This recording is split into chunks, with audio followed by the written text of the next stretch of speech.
Ada seseorang miskin, punya anak sekian, beberapa orang. Ini kisah-kisah salafus saleh dulu. Dia pas mau makan sama istri sama anak-anaknya, ada 4-5 orang anak, mau makan sama-sama, dan cuma ada sedikit makanan, tiba-tiba ada yang ketuk pintu, orang miskin. Dia bilang begitu, mau dihidangkan makan, mau makan, ada yang ketuk pintu. Saya suruh istri saya buka, dibuka pintu, ternyata ada orang miskin yang minta. Mereka miskin, ada orang miskin lagi minta. Kami sudah sekian hari nggak makan, berikanlah makanan. Istrinya tanya dia, kasih makanan.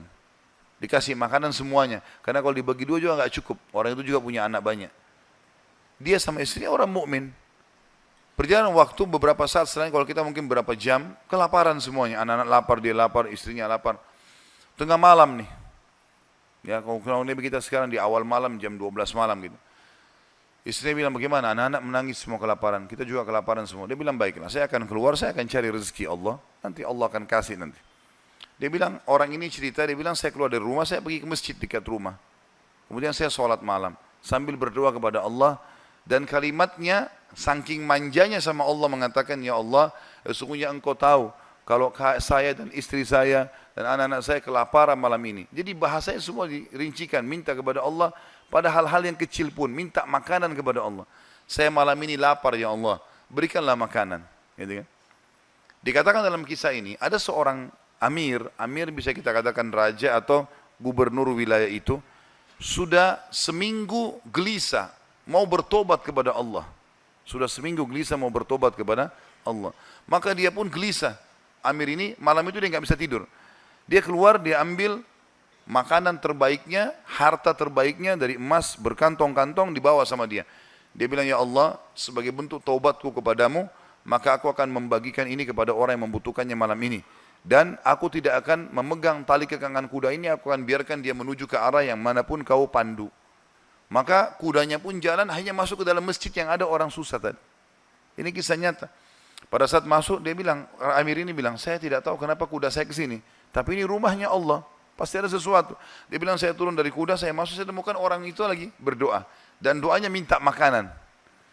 Maka saya pun berkata kepada orang tersebut setelah dia salam, saya sudah dengarkan doamu, dan saya salah satu hamba Allah, dia bilang, dan saya pemimpin Amir ya, wilayah ini, saya niat taubat dan saya ingin memberikan ini, maka saya berikan kepadamu. Ambillah harta ini, uang ini cukup untuk dia menjadi orang kaya karena banyak sekali, dan makanan juga sudah cukup.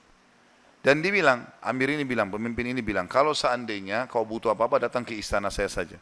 Jawaban orang itu di depan raja tadi, pemimpin wilayah ini, dia bilang, kalaupun saya butuh, saya tidak akan datang kepada anda, tapi saya akan datang kepada Tuhan anda dan Tuhan saya, Allah yang telah membuat anda datang malam ini membawakan makanan. Coba kita bayangkan kalau kita di posisi orang ini, teman-teman sekalian. Kalau misalnya kita lagi punya hajat, kemudian ada satu orang yang kaya datang kepada kita. Kemudian dia menawarkan kepada kita solusi, misalnya kita terlilit utang, atau misalnya kita mau bayar rumah sakit, atau apa saja. Lalu datang orang mengatakan, baiklah saya akan bayarkan. Mungkin pikiran kita pendek sampai di situ. Kita akan mengatakan, baiklah. Apalagi dia bilang, pokoknya butuh apa saja datang ke saya. Ini nomor telepon saya.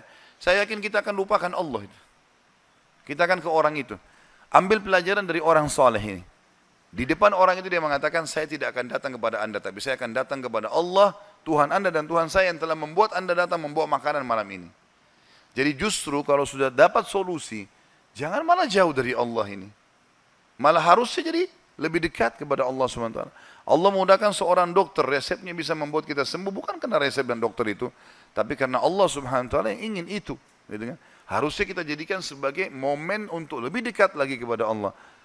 Dan kita mengatakan, ya Allah, sebagaimana engkau mudahkan dokter ini menjadi penyebab aku sembuh, maka mudahkanlah setiap kali aku mengalami sakit misalnya, maka kesembuhan datang dari sisimu, bukan lagi dari dokter atau dari obat itu.